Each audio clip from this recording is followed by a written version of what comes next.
ಎಲ್ರಿಗೂ ನಮಸ್ಕಾರ. Welcome back to my YouTube channel. ಇವತ್ತು ನಮ್ಮ ಫ್ರೆಂಡ್ ಮನೆಗೆ ಹೋಗ್ತಾ ಇರೋದು. ನಮಗೋಸ್ಕರ ಅಂತಾನೆ ಹೋಳಿಗೆ ಸ್ವೀಕರಣೆ ಮಾಡಿ ನಮ್ಮನ್ನ ಇನ್ವೈಟ್ ಮಾಡಿದ್ದಾರೆ.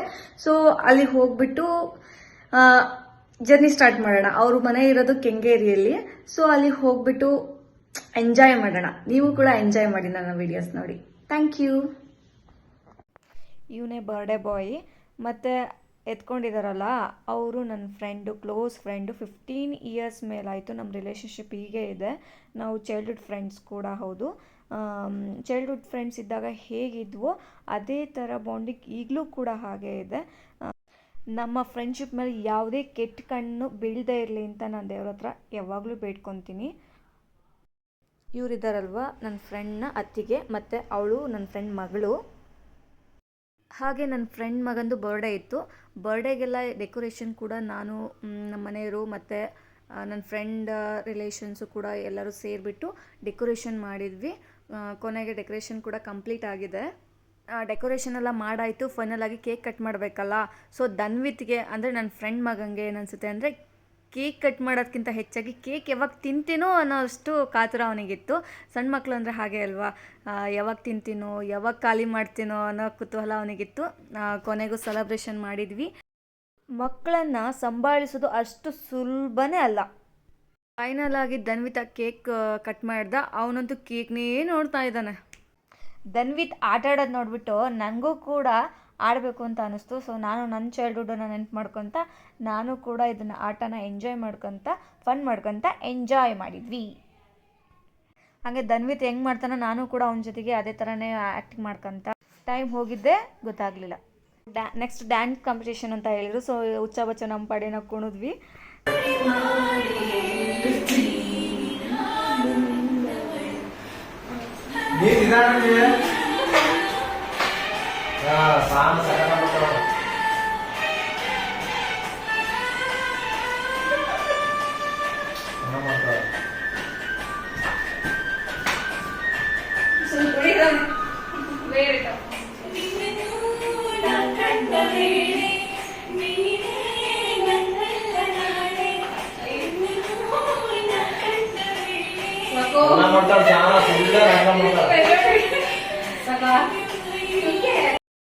ಬೇಜಾರಾಗ್ತಾ ಇತ್ತು. ಸೊ ಹಂಗಾಗಿ ಏನಾದರೂ ಒಂದು ಆ್ಯಕ್ಟಿವಿಟೀಸ್ ಮಾಡೋಣ ಅಂತ ಹೇಳ್ಬಿಟ್ಟು ಮೂಕಾಭಿನಯ ಮಾಡಿದ್ವಿ. ಯಾವುದಪ್ಪ ಅಂದರೆ ಮೂಕಾಭಿನಯ ಮಾಡಿ ತೋರಿಸಿ ಕಂಡಿಡಬೇಕು. ಏನಪ್ಪ ಅಂದರೆ ಫಿಲಮ್ ಹೆಸರುಗಳನ್ನು ಹೇಳ್ತಾರೆ, ಅದನ್ನು ಆ್ಯಕ್ಟ್ ಮಾಡಿ ಇವ್ರು ತೋರಿಸ್ಬೇಕು.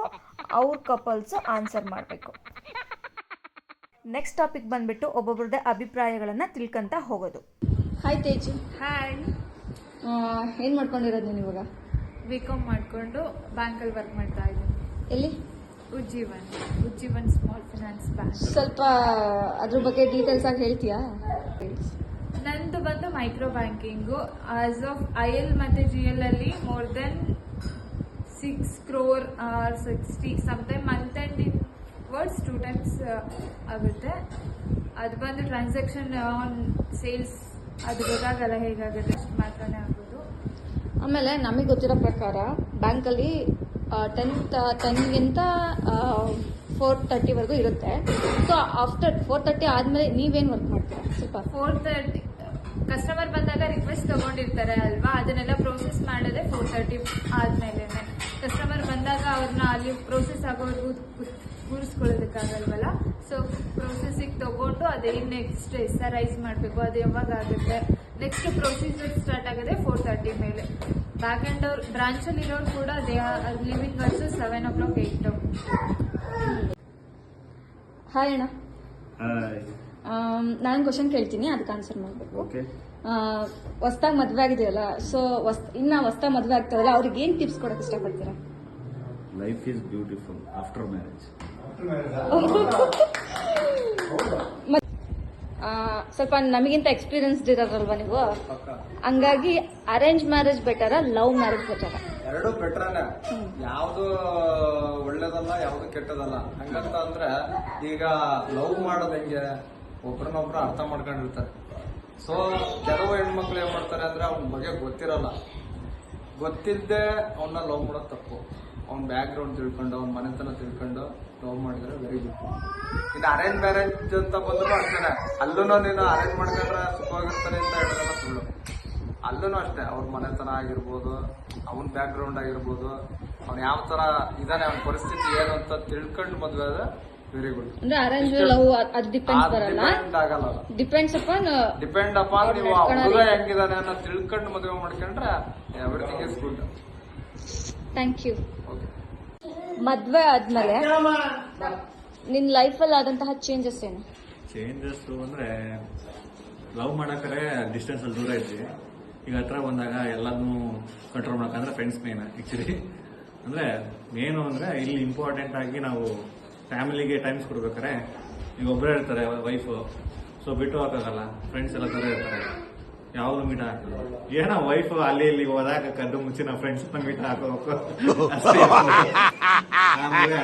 ನೋಡ್ಕೊಂಡ್ಬಂದ್ರಲ್ಲ ಫ್ರೆಂಡ್ಸ್, ಈ ವಿಡಿಯೋ ನಿಮ್ಗೆ ಇಷ್ಟ ಆಗುತ್ತೆ ಅಂತ ಹೇಳ್ತೀನಿ.